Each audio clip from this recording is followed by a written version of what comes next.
আল্লাহর নবী ইদ্রিস আলাইহিস সালাম, ও বন্ধু, আল্লাহর নবী ইদ্রিস আলাইহিস সালাম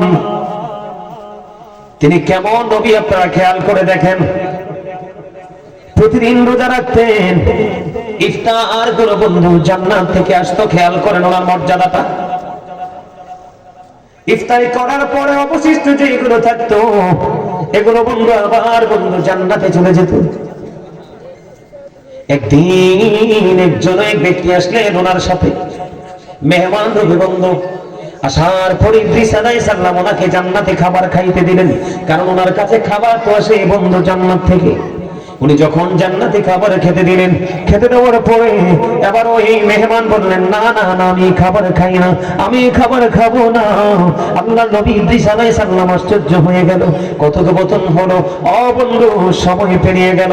হঠাৎ করে একদিন ইদ্রিস আলাইহিস সালামকে বললেন ওই মেহমান, চলো না ওরা দুজন মিলে বন্ধু ভ্রমণ করে আসি। ভ্রমণ করতে যখন গেল, ভ্রমণ করতে করতে করতে করতে বন্ধু দেখেন একটা মেষ অথবা একটা বকরি দেখতে পাইলেন, ওটা এনে ভক্ষণ করবে। ওই মেহমান বলতেছে, আল্লাহর নবী ইদ্রিস আলাইহিস সালাম বলেন, আপনি কে গো? আপনাকে আমি জান্নাতি খাবার খেতে দিলাম, আপনাকে আমি জান্নাতি খাবার খাওয়ার জন্য অনুরোধ করলাম, আপনি জান্নাতি খাবার খেলেন না। ওই মেষ আপনার পছন্দ হয়েছে, আপনি ভক্ষণ করবেন। না না না, অনুমতি ছাড়া বন্ধু এটা খাওয়া যায় না। এবার কি করলেন, তাদের মধ্যে অনেক আলাপ আলোচনা হলো। আলাপ আলোচনা করতে করতে করতে করতে বন্ধু আল্লাহর নবী তো নবী, গায়েবের খবর তো কিছুটা হলেও জানে, ঠিক কিনা বলেন? যোগে যোগে যতগুলো নবী এসেছে সেই সময় অনুযায়ী তাদেরকে পাওয়ার দিয়ে আল্লাহ, ওই জ্ঞান দিয়ে এলেন দিয়ে আল্লাহ পাঠিয়েছে বন্ধু। এবার ইদ্রিস আলাইহিস সালাম একটা ডাক দিয়ে বললেন, আপনি কে গো?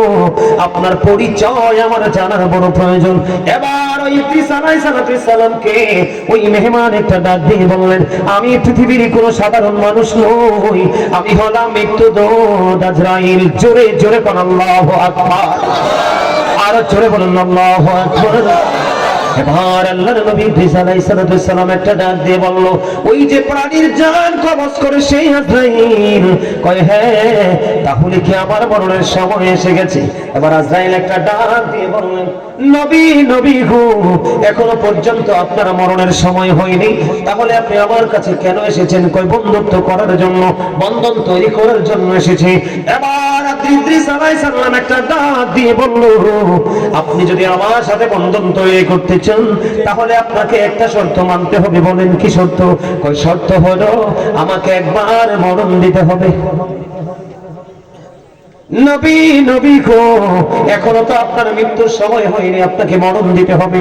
এবার বললেন, আমাকে একবার মরণ দিতে হবে রে।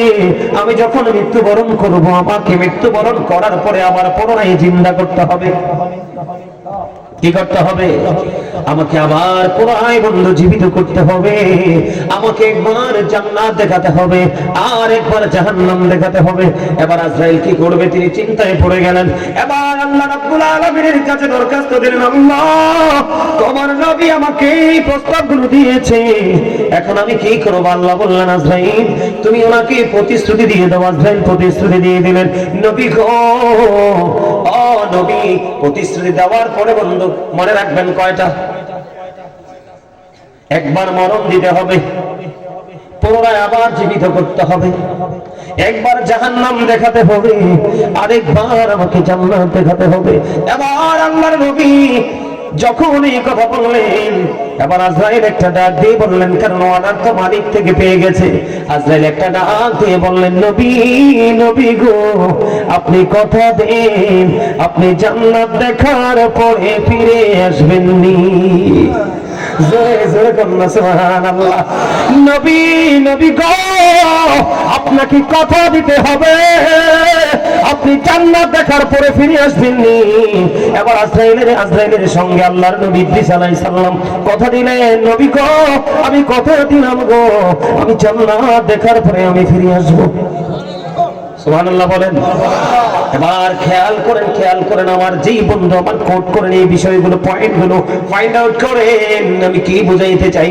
নবী গো আপনি জান্নাত জাহান্নাম কেন দেখতে চান? এবার আল্লাহ নবী একটা ডাক দিয়ে বলল আজরাইল আমি জাহান্নামটা এই কারণে দেখতে চাই রে, আমি জাহান্নামটা যখন দেখব তখন আমার মধ্যে আরো বেশি ভয়, আমার মধ্যে আরো বেশি তাকওয়া সৃষ্টি হবে, এই জন্য জাহান্নামটা দেখতে চাই। আপনারা একটাবার খেয়াল করেন যিনি আল্লাহর মনোনীত একজন নবী, যিনি বন্ধু জান্নাত থেকে খাবার আসে রে, ইফতারি গুলো জান্নাত থেকে আসে রে, ওই নবী যদি বলতে পারে একবার জাহান্নাম দেখবো, ওটা ভয়াবহতা দেখে আমি আরো বেশি অনুতপ্ত হব, আরো বেশি ভয় যেন আমার হৃদয়ের মধ্যে বন্ধু কি হয় সৃষ্টি হয়। এবার বন্ধু আজরাইল তো কথা দিয়েছে নবী আপনার শর্তগুলো আমি মেনে নিলাম, এবার প্রথম শর্ত হলো বন্ধু মরণ দিতে হবে। কি দিতে হবে? একটা বক্তব্য থেকে বন্ধু কয়েকটা জিনিস আপনারা খুঁজে বের করবেন যদি বিবেকবান হন। ব্যাখ্যা করতে পারবো না, এক্সপ্লেইন করতে পারবো না, তার কারণ হলো সময় খুবই অল্প, আমার কাজ বন্ধু অনেক বাকি। এবার আল্লাহর নবী ঈসা আলাইহিস সালামের মৃত্যু হলো। মৃত্যুবরণ করার পরে যখন আবার ওনার পুনরায় বন্ধু কথা দিয়েছেন জীবিত করবেন, ওনার দেহের মধ্যে যখন আবার রূহটা ফিরিয়ে দেওয়া হলো রে, ওরে বন্ধু জিন্দা হয়ে গেল। জিন্দা হয়ে যাওয়ার পরে এবার ওনাকে প্রশ্ন করা হলো নবী গো জানতে বড় মনে চাই গো আপনি আপনার মরণটাকে আপনি কেমন পেয়েছেন? খেয়াল করেন বন্ধু মৃত্যুর যন্ত্রণা কত ভয়ঙ্কর। বন্ধু আল্লাহর নবীকে ডাক দিয়ে বলল নবী গো বলে দেন না আপনি মৃত্যুটাকে কেমন পেয়েছেন?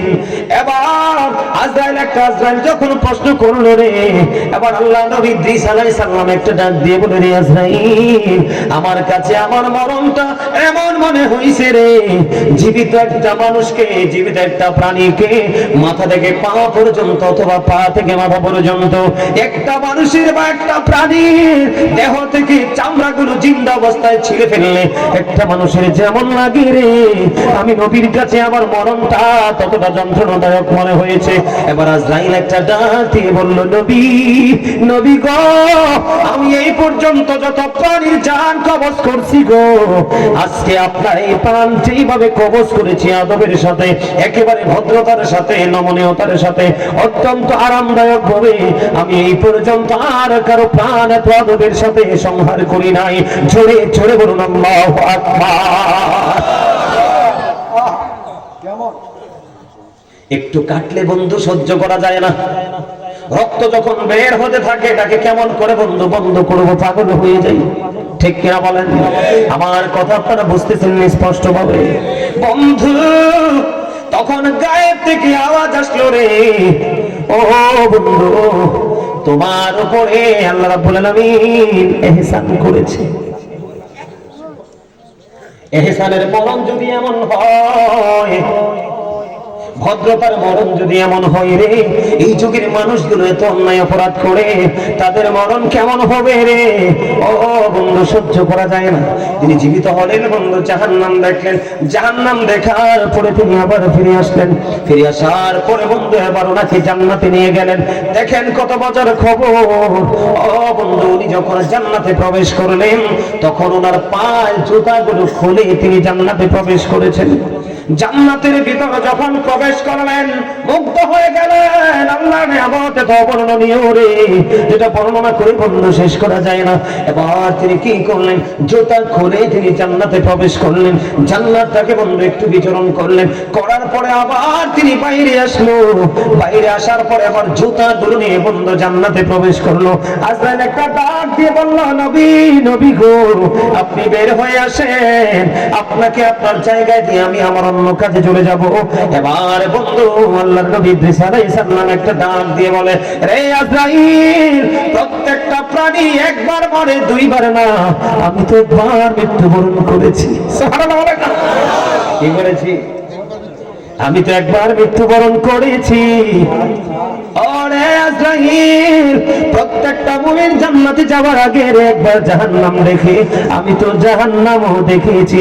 সবচেয়ে বড় খবর হলো আজরাইল, তুমি জানতে চেয়েছিলে রে আমি জান্নাত দেখার পরে ফিরে আসবো কিনা। আমি তোমার কথা রেখেছি। আমি একবার জান্নাতে ঢুকেছি, আবার বের হয়েছি, এবার ঢুকেছি আমি আর বাহির হব না। এবার আমার আল্লাহ আজরাইলকে একটা ডাক দিয়ে বললেন, আজরাইল আমার নবীকে তুমি ডিস্টার্ব করো না, এই জান্নাতের মধ্যে তাকে থাকতে দাও, আমি তার তাকদীরে নিয়ামতি বরাদ্দ রেখেছি। এই বিষয়টা তুলে ধরার কারণ হলো বন্ধু, এটা কারে ধরান হলো, যেই নবী চাইলে জান্নাতে থাকতে পারে, যেই নবী চাইলে বন্ধু মরণ পেয়ে যায়, যেই নবী চাইলে আবার পুনরায় জীবিত হতে পারে, যেই নবী চাইলে জান্নাত দেখতে পারে রে, যেই নবী চাইলে আল্লাহ রাব্বুল আলামিন দিতে প্রস্তুত, ওই নবীর মরণ যদি এমন যন্ত্রণাদায়ক হতে পারে রে, তুমি তোমার বিবেকের কাঠগড়ায় দাঁড়িয়ে দেখো, তোমার জীবনে তুমি কি এমন নেক আমল করেছো, সেই নেক আমল দিয়ে আল্লাহর কাছে তুমি নিয়ামত ভিক্ষা চাইতে পারো। আসেনি এমন নেক? আসেনি নাই? এখনকার ছেলেরা বন্ধু 100% পথভ্রষ্ট। ইসলাম কি বোঝে না, আল্লাহ কি বোঝে না, রাসূল কি বোঝে না। যারা মোটামুটি একটা আলেমের সাথে সম্পর্ক আছে রে, মোটামুটি একটা আল্লাহর ওলির সাথে সম্পর্ক আছে, তারা মোটামুটি একটু নিয়ামতের অন্তর্ভুক্ত আছে। এবার আসেন বন্ধু, আমি আমার আলোচনা অনেক বাকি আছে, থাকবেন তো? আমার দিকে তাকান বন্ধু, ইদ্রিস আলাইহিস সালামের জীবনে চলে গেলাম। একজন নবী, আল্লাহ রাব্বুল আলামিন 1,24,000 নবী রাসূল পাঠাইছে। কয় লক্ষ? 1,24,000 নবী রাসূল পাঠিয়েছে। এর মধ্যে 8 জন নবীকে আল্লাহ রাব্বুল আলামিন স্বর্গীয় উপাধি দিয়েছে, মানে আল্লাহর পক্ষ থেকে তাদেরকে অতিরিক্ত মুজিজা লকব দিয়ে দিয়েছে। এর মধ্যে বন্ধু একজন হলো মূসা কালিমুল্লাহ। একজন কি? মুসা কালিমুল্লাহ। মুসা স্পোক টু আল্লাহ, মুসা আল্লাহর সাথে কথা বলেছে। ও বন্ধু, আমার নবীজি যখন যুবক, তোমরা সবাই শোনো, আমার নবী যখন মেরাজে গিয়েছিলেন, ষষ্ঠ আসমানে মুসা কালিমুল্লাহর সাথে সাক্ষাৎ করেছিলেন। এমন মর্যাদাবান ও বন্ধু, আল্লাহর পক্ষ থেকে নবপ্রাপ্ত নবী মুসা নবী আল্লাহর সাথে কথা বলেছে। এই মুসা নবী এমন একজন নবী বন্ধু, তার মর্যাদার শেষ নাই। মুসা কালিমুল্লাহ যখন বন্ধু ইন্তেকাল করলো, ওনার ইন্তেকালের পরে ওনাকে প্রশ্ন করা হয়েছিল, নবী নবী গো, আপনি আপনার মরণটাকে কেমন পেয়েছেন? এবার মুসা কালিমুল্লাহ একটা ডাক দিয়ে বলল, আমার মরণ সম্পর্কে তোমরা জানতে চাও? কোন নবী গো, জানতে চাই। মুসা কালিমুল্লাহ একটা ডাক দিয়ে বলল, আমি আমার মৃত্যুর যন্ত্রণাটা সম্পর্কে একটা বর্ণনা দিব, তোমরা শোনো। সেটা হলো বন্ধু, আপনাদের এলাকায় পেঁয়াজ, পুরি, আলু সব বানায় এমন দোকান আসেনি? এক্সাম্পলটা বন্ধু মুসা নবীর বক্তব্যের সাথে আছে না? বিশেষ করে সকাল এবং বিকেলে বন্ধু তারা মচমচে ভাজা পেঁয়াজ দেয়। তেল কি এটার মধ্যে কম থাকে না বেশি থাকে? কথা বলেন না কেন? ডালটা বন্ধু একত্রিত করে দিতে দেরি রে, তাৎক্ষণিক ভাবে ভাজা হয়ে যায়। রুটির টুকরোটা দিতে দেরি, তাৎক্ষণিক ভাবে বন্ধু পুরি হয়ে যায়। হয় কি হয় না? আল্লাহর নবী মুসা বলেছে, রে পৃথিবীর মানুষ, ও সুরেশ্বরের মানুষ, ও যুবক আমার বন্ধু, আমার বাবা গো, আমার মা বন্ধুদেরকে বলবো, মা গো হৃদয় খুলে শোনো। মুসা কালিমুল্লাহ বলল, উত্তপ্ত একটা তেলের কড়াইয়ের মধ্যে একটা জীবন্ত চড়ুই পাখিকে ছেড়ে দিলে চড়ুই পাখিটার যেমন অবস্থা হয় রে, আমি মুসার কাছে আমার মরণটা ঠিক তেমনই মনে হয়েছে। জোরে জোরে বললাম আল্লাহু আকবার। জীবন্ত একটা চড়ুই পাখি, ওইটাকে যদি উত্তপ্ত একটা তেলের কড়ার মধ্যে ছেড়ে দেয় রে, ওই চড়ুই পাখিটার যেমন অবস্থা হয় বন্ধু, আমি মুসার কাছে আমার মরণটা তেমন মনে হয়েছে। জোরে জোরে করলাম আল্লাহু আকবার। এখানেই শুধু ক্ষান্ত নয়, আমাদের মধ্যে আরেকজন, আমার নবীর আগে আরেকজন নবী ছিলেন ঈসা রুহুল্লাহ। ওই ঈসা রুহুল্লাহ এমন একজন নবী ছিল রে ও বন্ধু, যিনি বন্ধু মৃত পাখিকে চিন্তা করতে পারতো, কুষ্ঠ রোগীকে মেসেজ দিলে ভালো হয়ে যেত, অন্ধ লোককে মেসেজ দিলে বন্ধু ভালো হয়ে যেত। ইনি যেটা বলতেন ওনার কথায় বন্ধু স্বর্গীয় খাবার পৃথিবীর বুকে নেমে এসেছে। এমন একজন নবী সারহুল্লাহ, তিনি বাবা ছাড়া বন্ধু পৃথিবীতে এসেছেন। আল্লাহর নবী সারহুল্লাহ তিনি কি করলেন, ওনার কাছে বন্ধু একদিন এক ইহুদি আসলো। একদিন এক বেঈমান এসে বলল, আল্লাহর নবী আপনি তো জীবিত মরা মানুষ জিন্দা করতে পারেন, পুরনো কোন মানুষকে জিন্দা করতে পারবেন কি? মানে অনেক পুরনো একটা লাশ আপনি জিন্দা করতে পারবেন কি? আল্লাহর নবীকে যখন প্রশ্ন করলো, ঈসা রুহুল্লাহ একটা ডাক দিয়ে বলল, তুমি বলো আমি কাকে জিন্দা করবো? আমার দিকে তাকান বন্ধু, তুমি বলো আমি কাকে জিন্দা করব? এবার বন্ধু আল্লাহর নবী ঈসা রুহুল্লাহকে বললেন, আপনি ওই মানুষটাকে জিন্দা করবেন, নূহ আলাইহিস সালামের ছেলে শামকে আপনি জীবিত করবেন। আপনারা শুনতেছেন নি আমার কথা? সবাই শুনতেছেন? খেয়াল করেন বিষয়টা। আপনি প্রথম জামানার নবী নূহ আলাইহিস সালামের ছেলে শামকে আপনি জীবিত করুন। এবার বললেন চলো চলো চলো কবরের, শামের কবরের পাশে চলো। এবার শামের কবরের পাশে বন্ধু চলে গেলেন। যাওয়ার পরে আল্লাহর নবীকে আল্লাহ রাব্বুল আলামিন মুজিজা দিয়ে দিয়েছেন ঈসা রুহুল্লাহ। এবার বন্ধু শামের কবরের পাশে গিয়ে শামকে একটা ডাক দিলেন, তুমি জিন্দা হয়ে যাও। সঙ্গে সঙ্গে বন্ধু শাম জিন্দা হয়ে গেল। শাম যখন জিন্দা হয়ে গেল রে, শাম যখন জিন্দা হয়ে গেল, সে জিন্দা হওয়ার পরে আবার ঈসা রুহুল্লাহ চাইয়ে দেখেন ওই শামের দাড়িগুলো পাইকা সাদা হয়ে গেছে, চুলগুলো পাইকা সাদা হয়ে গেছে। এবার ঈসা রুহুল্লাহ একটা ডাক দিয়ে বলল, তোমাদের জামানায় মানুষগুলো ইন্তেকাল করার পরে তোমাদের জামানার মানুষগুলোর চুল দাড়িগুলো পাকতো না কেন গো? তোমার চুল দাড়িগুলো পাইকা সাদা হয়ে গেল। এবার ওই শাম একটা উত্তর দিল, গো নবী, নবী গো আমি জানি গো, একবার মরার পরে মানুষকে কিয়ামতের দিন ডাকা হয়, ওই দিনটা বড় ভয়ঙ্কর। আমার কাছে মনে হয়েছে আজকে কিয়ামত কায়েম হয়ে গেছে। সেই আতঙ্ক যখন আমার মধ্যে ঝড় তৈরি করলো, তখনই আমার চুল দাড়িগুলো পাইকা সাদা হয়ে গেল। ঈসা রুহুল্লাহ একটা ডাক দিয়ে বলল, আপনি যে মৃত্যুবরণ করেছেন আপনার মৃত্যুর বয়স কত?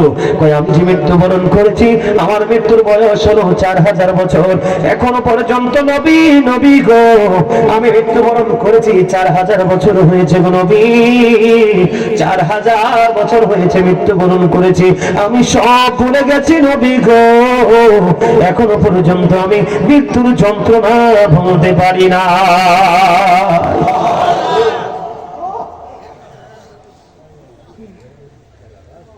মৃত্যুর যন্ত্রণা বন্ধু একেবারে কম আজাদ যদি আমি হিসাব করি বন্ধরে 1000 তলোয়ার মারার আঘাতের সমান। আপনারা শুনলে অবাক হবেন। রাহমাতাল লিল আলামিন, ইমামুল মুরসালিন, সিরাজুল মুনির নবী, আল্লাহর প্রিয় হাবিবুল্লাহ নবী, আপনার আমার প্রিয় নবী, সকল নবীদের নবী, আল্লাহ ভালোবেসে যাকে হাবিবুল্লাহ বলেছেন বন্ধু, ওই নবীজি যেদিন পৃথিবী ছেড়ে চলে যাবে রে, ও বন্ধু মা আয়েশা সিদ্দিকা রাদিয়াল্লাহু তাআলা আনহা পিঠ মুবারকের সাথে পিঠটা লাগাইয়া আমার নবীজি বলতেছে, আয়েশা তো ইন্না লিল মাউতি সাকারাতুন, আমার নবীজি একটা ডাক দিয়ে বললেন, আয়েশা নিশ্চয়ই মৃত্যু অতি যন্ত্রণাদায়ক, মৃত্যু অতি বেদনাদায়ক। বন্ধু নবী যদি এমন করে বলে রে, আপনার আমার উপায় আছে নি বলেন? বন্ধুরে আমার আজরাইল এসে দরজায় কড়া নাড়া দিল, মা খাতুনে জান্নাত ফাতেমা রুমে। আজরাইল টোকা দিতে দেরি রে, মা ফাতেমা বুঝে গেছেন, মা ফাতেমা কান্দে। আমার নবী ডাক দিয়ে বলে, বাবা আমার মা, আমার নবীজি ডাক দিয়ে বলে, মা, মা গো দরজা খুলে দেন, দরজা খুলে দেন বাবা, বাবা গো দরজা খুলতে চাই না। আমার নবীজি বললেন, না মা দরজা খুলে দেন। এবার বন্ধু দরজা খুলে দিল। দরজা যখন খুলে দিল বন্ধু আজরাইল ভিতরে প্রবেশ করলো। নবীজিকে সালাম দিলেন, ইয়া রাসূলুল্লাহ আপনি যদি রাজি থাকেন, আপনার যদি সম্মতি থাকে গো, তাহলে আজকে আমি আপনার প্রাণ পাখি নিয়ে যাব, আপনাকে আজকে চলে যেতে হবে। আল্লাহর হাবিব অনুমতি দিয়ে দিলেন বন্ধু। অনুমতি দেওয়ার পরে আজরাইল বন্ধু নবীজির বুকের উপর বন্ধু তার একটা অংশ রাখলেন। আমার নবীজি ডাক দিয়ে বললেন, আজরাইল, আমার বুকের উপর তুমি কি তুলে দিয়েছো ইয়া রাসূলুল্লাহ? আমি যদি আমার ভাষায় বলি, বন্ধু ধরেন একটা হাতের আঙ্গুল, 5টা আঙ্গুলের মধ্যে একটা এরকম কিঞ্চিত পরিমাণ আপনার আমার প্রাণে নবীর বুকের মধ্যে তুলে দেওয়া হলো। নবীজি ডাক দিয়ে বললেন, আজরাইল, আমার কাছে মনে হয় রে, আসমান জমিনের যা আছে সব যদি আমার বুকে তুলে দেওয়া হতো রে, আমি নবীর কাছে এত যন্ত্রণা এত কষ্ট মনে হতো না রে। আজরাইল, আমার গুনাহগার উম্মত কেমন করে তোমার এই নির্যাতন সহ্য করবে রে? ও আমার উম্মত গুলো দুর্বল হবে, সইতে পারবে না। আজরাইল, আমার গুনাহগার উম্মত গুলোর মৃত্যুর যন্ত্রণাটাও তুমি আমাকে দিয়ে দাও। জোরে কন্যা বন্ধু সুবহানাল্লাহ। আমি এতক্ষণ বন্ধু মৃত্যুর কিছু বিবরণ দিলাম, মৃত্যুর যন্ত্রণা নিয়ে কিছু কথা বললাম, কিন্তু আমরা তো দুর্বল মানুষ, আমাদের মৃত্যু এমন হবে না। অবদ্ধ আমরা হলাম আল্লাহর প্রিয় হাবিবুল্লাহর উম্মত। কারণ নবীজি যখন পৃথিবী ছেড়ে চলে যাবে, আজরাইল যখন সামনে এসে হাজির হয়ে গেল, আমার নবীজি ডাক দিয়ে বলল, আজরাইল, আজকে যদি আমি পৃথিবী ছেড়ে চলে যাই রে, আমার উম্মত গুলোর দায়িত্ব কে নেবে? আল্লাহ রাব্বুল আলামিন সঙ্গে সঙ্গে খবর জানিয়ে দিয়েছে, আমার হাবিবকে খবর জানিয়ে দাও, আমি আমার হাবিবের উম্মত গুলোর দায়িত্ব আমি নিজে নিয়ে নিলাম। জোরে জোরে বলুন না সুবহানাল্লাহ। আবার আমার দিকে তাকান, আপনার আমার মৃত্যুর যন্ত্রণাটা বন্ধু একেবারে নিয়ামতে পরিপূর্ণ হবে। যদি আপনি জঘন্য পাপী হন, আপনার মরণটা কেমন হবে আমি জানি না। আপনাদের অঞ্চল তো ভাটি অঞ্চল, আপনারা চল দিয়ে মাছ ধরেন কিনা? চল বুঝেন না আপনারা, এটাকে কি বলেন? চল। আমাদের কুমিল্লা তো এটাকে চল বলা হয়। মাথাটা একেবারে চক্কা বন্ধু, সুইয়ের মতো, কিন্তু উপরটা একটু উল্টা। কথা বলেন না? ঢুকবে কিন্তু সহজে, কিন্তু বের হবে না অত সহজে, ঠিক কিনা বলেন? এই যুগের মানুষ এতটাই ভয়ঙ্কর, ওই দিনের কথা মানুষ মনে করে না। মৃত্যুর যন্ত্রণাটা বন্ধু এত ভয়ঙ্কর হবে, কোন মানুষকে যদি 7 সমুদ্র 13 নদীর পানি দেওয়া হয়, তারপরেও সেদিন কলিজা ঠান্ডা হবে না, এত ভয়ঙ্কর হবে। লোহার একটা শলা, কাঁটা যুক্ত একটা শলা কোন মানুষের পেটের মধ্যে বন্ধু ঢুকিয়ে দিলাম, ঢুকানোর পরে বন্ধু মুসরিয়ে মুসরিয়ে চেঁচিয়ে চেঁচিয়ে আমি টান দিয়ে যদি বের করি, ভিতর থেকে কিন্তু একেবারে বের হবে না, ছিঁড়ি ছিঁড়ি টুকরো টুকরো হয়ে ক্ষত বিক্ষত হয়ে বন্ধু বের হয়ে আসবে। ওই যন্ত্রণাটা কেমন হবে বলেন? এত কঠিন হবে রে, টুকরো টুকরো করে ছিঁড়ে ছিঁড়ে। বন্ধ আপনারা দেখিয়েছেন জঙ্গলের মধ্যে বাঘ দেখবেন হরিণ ধরে কেমনে খায়, দেখছেন নি আপনারা? অথবা বন্ধু অনেক, আমরা যে বন্ধু আমাদের এলাকার কথা, আমাদের বাংলাদেশের কথা বলি, মাছ বিভিন্ন পাখি খায় না? আপনারা দেখেননি মাছটা ধরার পরে পায়ের নিচে রেখে ঠোঁট দিয়ে ছিঁড়ে ছিঁড়ে ছিঁড়ে ছিঁড়ে খায়? কথা বলেন না কেন? কিন্তু মাছটা লাইসা না পায়, এত যন্ত্রণা এত কষ্ট হয় রে মাস্টার। এর চাইতে ভয়ঙ্কর হবে পাপীদের বন্ধু রূহটা বিভিন্ন বডিতে পালানোর চেষ্টা করবে, কিন্তু পালানোর কোনো জায়গা নাই। আজরাইল বন্ধু এত ভয়ঙ্কর। ও বন্ধু, আদমকে বানানোর জন্য একটার পর একটা ফেরেশতাকে পাঠিয়েছে রে, কেউ মাটি নেয়নি, আজরাইল মাটি নিয়েছে। আল্লাহ আজরাইলের পাওয়ারটা দেখেছে, দেখে তাকে মৃত্যুর দায়িত্বটা দিয়েছে। এত ভয়ঙ্কর হবে মৃত্যু। সবচেয়ে বড় ভয়ঙ্কর খবর হলো, তুমি যদি নেইমারকে ভালোবাসো, শয়তান নেইমারের শুরুতে আসবে। তুমি যদি মেসিকে ভালোবাসো, মেসির শুরুতে শয়তান আসবে রে। তুমি যদি কোন সিনেমার নায়ককে ভালোবাসো, ওই সিনেমার নায়কের স্রোতে আসবে, কারণ তোমার প্রিয় মানুষের স্রোতে এসে তোমার ঈমান হরণ করে নেবে। তোমরা মনে রাখবে, পৃথিবীর সকলের সুরত ধরতে পারে রে শয়তান, কিন্তু আপনার আমার প্রাণের নবীর সুরত ধরতে পারে না। এই জন্য আমি বেশি বেশি করে বলি, বন্ধু নবীকে প্রাণের চাইতে বেশি ভালোবাসো, তোমার নবী তোমার সাকারাতের বিছানায় এসে হাজির হয়ে যাবে। আমার বন্ধু যদি আপনি মুমিন হন, আজকে যারাই যুবকেরা জান্নাতের বাগানে, বন্ধু অন্তরঙ্গ যুব সংগঠনের সদস্যরা রে, ও ভাই আমি তোমাদেরকে বলছি, তোমরা শোনো, তোমাদের পাওয়া তোমাদের মরণ কিন্তু এত ভয়ঙ্কর হবে না, কারণ তোমার আমার মৃত্যুর যন্ত্রণার ভার নবী নিয়ে নিয়েছে। আল্লাহর প্রিয় হাবিবের আশিক তাদের মরণ কেমন হবে আমি বলি, তোমরা যদি তোমাদের এই পৃথিবীতে আজকের পর থেকে তুমি মৃত্যু পর্যন্ত এইভাবে কাজে লাগাইতে পারো, আমার দিকে তাকান বন্ধু, মৃত্যু দূর যখন আপনার আমার প্রাণটাকে নিতে আসবে, ধরেন এক্সাম্পল দিচ্ছি, হাতের দিক দিয়ে নিতে চাইবে, হাত বাধা দিবে, না রে না, আমার দিকে অগ্রসর হইও না, কারণ আমি এই হাতে আল্লাহর পথে দান করেছি, এই হাতে আমি কোরআন ধরে ধরে তেলাওয়াত করেছি, সকল ভালো কাজের সাক্ষী হাত দিবে, কি দিবে?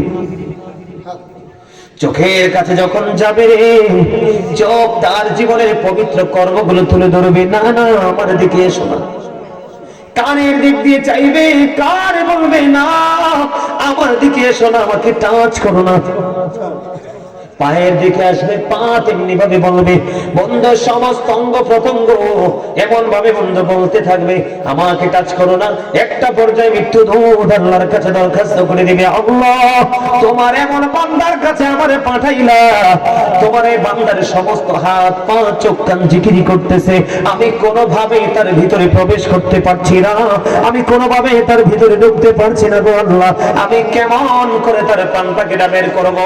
আল্লাহ একটা ডাক দিয়ে বলে, আজরাইল তুমি আমার ওই বান্দার রূহটা এমন ভাবে তুমি কবজ করতে পারবা না, তুমি জান্নাতে চলে যাও, জান্নাতে চলে যাও, ওখানে একটা সুগন্ধযুক্ত একটা ফল আছে যেটার নাম হলো সেব ফল, ওই ফলটা যখন তুমি জান্নাত থেকে নিয়ে আসবে, আমার প্রিয় বান্দার সামনে যখন তুমি ধরবে, সামনে ধরার পরে তুমি দেখতে পাবে যেন ভিতর থেকে পানি বের হওয়ার মতো কিছু বের হচ্ছে, ওই পানির সাথে সাথে তার রূহটা বের হয়ে যাবে। বন্ধু মুমিনের রূহটা ওই সেব ফলের গানের সঙ্গে সঙ্গে ভিতর থেকে বের হবে। অন্য হাদিসের মধ্যে এসেছে, দেখবেন কোন আল্লাহওয়ালা মানুষ যখন মারা যায় তার গায়ে কিন্তু চিকন ঘাম দেয়, দেয় কি দেয় না? আল্লাহর নবী বলেছেন মুমিনের রূহটা এই ঘামের সাথেও বের হয়ে আসে। সুবহানাল্লাহ বলেন না? মৃত্যুর তো একটু যন্ত্রণা আছেই, একেবারে যে নাই তা তো না, কথা বলেন না কেন? আমাদের যদি কেউ চিমটি দেবে বেশি পাবো না, একটু তো ব্যথা পাবো, কিন্তু দেখেন আল্লাহ আল্লাহর প্রিয় হাবিবের উম্মতগুলোকে প্রেমিকদেরকে বাঁচানোর জন্য বন্ধুরে আমার মৃত্যুর সময়ে জান্নাতি পোশাক আপনার জন্য বরাদ্দ দেওয়া হবে। মুমিনেরা ওই জান্নাতি পোশাকটার দিকে শুধু নজর দিবে, পোশাকের দিকে যখন বন্ধু নজর দিবে, ওই পোশাকের দিকে তাকায়া থাকবে, কখন এটা বহন করবে, কখন এটা বন্ধু ধারণ করবে, কখন এটা পরবে পরিধান করবে, ওই পোশাকের প্রেমে পড়ে যাবে, ওই দিক দিয়া তার প্রাণ পাখিটা বের করে নিয়ে যাবে। জোরে জোরে কন্যা সুবহানাল্লাহ, আর জোরে বলেন সুবহানাল্লাহ। আপনার আমার ভালো কাজ করতে হবে বন্ধু, আসার সিরিয়াল পৃথিবীতে আছে, যাওয়ার কোনো সিরিয়াল নাই, কথা বলেন না কেন? মরণ আপনার হবে কিনা? মরণটা কি বুঝেননি? মরণটা আমি আপনাদেরকে বলি, মরণ হলো দেহ থেকে আত্মাটা বের হয়ে যাওয়া। কি হয়ে যাওয়া? দেহ থেকে রুহটা বন্ধ বের হয়ে যাওয়া। দেহ থেকে যখন রুহটা পাখিটা বের হয়ে যাবে রে, তখনই বন্ধু আপনি আমি মৃত। এখন মৃত্যুবরণ করার পরে আমরা যাব কোথায়? কথা বলেন না, শেষ করে দিব, বিরক্ত হইেন না। কোথায় যাব? কথা বলেন, কোথায় যাব? কবরে চলে যাব। কবরটা কেমন হবে আপনি আমি জানিনি, কথা বলেন জানি। আল্লাহ রাব্বুল আলামিন জানিয়ে দিয়েছে বন্ধু, আমার দিকে তাকান। আল্লাহ রাসূল হাদিস শরীফ দিয়ে জানিয়ে দিয়েছেন, আল কবরু রাউজাতুম মিন রিয়াদিল জান্নাতি উফরাতুম মিন হুফারিন নার। আল্লাহু আকবার বলেন। একবার শপথ করে বলছি বন্ধু, কবরটা জান্নাতের একটা বাগান হবে, কবরটা জাহান্নামের একটা গর্ত হবে, নবীজি বলে দিয়েছে। এই দিক দিয়ে কোরআন শরীফের সূরা আল ফিতরের মধ্যে আল্লাহ রাব্বুল আলামিন তিনি জানিয়ে দিয়েছেন, আল্লাহ রাব্বুল আলামিন বলেছেন ওয়াইদাল কুবুর বুসিমাত আলিমাত নাফসুম মা কদ্দামাত ওয়া আখরাত। জোরে জোরে কোন আল্লাহু আকবার। কবরটা জান্নাতের একটা বাগান হবে, জাহান্নামের একটা গর্ত হবে। আল্লাহ রাব্বুল আলামিন কোরআনে জানিয়ে দিয়েছেন বন্ধু, কবর এমন একটা জিনিস, ওই জায়গায় আপনি আমি যখন যাব, পৃথিবীর মানুষগুলো যখন যাবে রে, কিয়ামতের দিন কবরটা কিন্তু ওপেন হয়ে যাবে। কি হয়ে যাবে? কথা বলে না, কবরটা ওপেনিং করে দেওয়া হবে। তখন আপনার আমার জীবনে কে কি করেছি আর কি করিনি সবগুলো আপনার আমার চোখের সামনেই থাকবে। এড়িয়ে যাওয়ার সুযোগ আছে নি? কথা বলেন আছে? এড়িয়ে যাওয়ার সুযোগ নেই বন্ধু। আমার দিকে তাকান, হাদিস শরীফের মধ্যে এসেছে কবর, কবরে যখন যাবে মানুষ, কবরের রূপ হবে বন্ধু তিনটা। কয়টা রূপ হবে? তিনটা। একটা হবে বন্ধু ইমানদারের নমুনা, আরেকটা হবে মুনাফিকের, আরেকটা হবে বেঈমান কাফেরদের। ইমানদার যখন বন্ধু কবরে যাবে, প্রশ্ন যখন করা হবে, নবী সম্পর্কে প্রশ্ন করতে দেরি রে, সঙ্গে সঙ্গে সে সাক্ষী দিয়ে দিবে, আমি সাক্ষ্য দিচ্ছি যে বন্ধু আল্লাহ ছাড়া কোনো মাবুদ নেই, আল্লাহর প্রিয় হাবিব আপনার আমার প্রাণের নবী, আল্লাহ রাব্বুল আলামিনের প্রিয় বান্দা এবং আল্লাহর প্রিয় হাবিব। সুবহানাল্লাহ বলেন না? আমরা কি এখন সাক্ষী দেই কি দেই না? আশহাদু আল্লা ইলাহা ইল্লাল্লাহ ওয়া আশহাদু আন্না মুহাম্মাদান আবদুহু ওয়া রাসূলুহু। সাক্ষী দেই কি দেই না বলেন? আল্লাহ ছাড়া কোনো মাবুদ নেই। আপনার আমার মাঝে যে নবী এসেছে, সেই নবীটা আল্লাহর বান্দা এবং আল্লাহর প্রিয় রাসূল বটে। ঠিক কিনা বলেন? বন্ধু সাক্ষীটা দিতে দেরি, আমার দিকে তাকান, গায়ের থেকে একটা আওয়াজ আসবে, কবরটা দৈর্ঘ্যে এবং প্রস্থে 70 গুণ প্রশস্ত করে দাও। মুমিনের কবরটা দৈর্ঘ্যে প্রস্থে 70 গুণ বন্ধু প্রশস্ত হয়ে যাবে, নূরের আলোয় আলোকিত হয়ে যাবে। তাদের জন্য বন্ধু আল্লাহ কোরআনে বলেছেন ইনদা রাব্বিহিম ইয়ারযুকুন, জান্নাতীদের জন্য আল্লাহ রাব্বুল আলামিন জান্নাতি খাবার বরাদ্দ। জোরে জোরে কন্যা সুবহানাল্লাহ।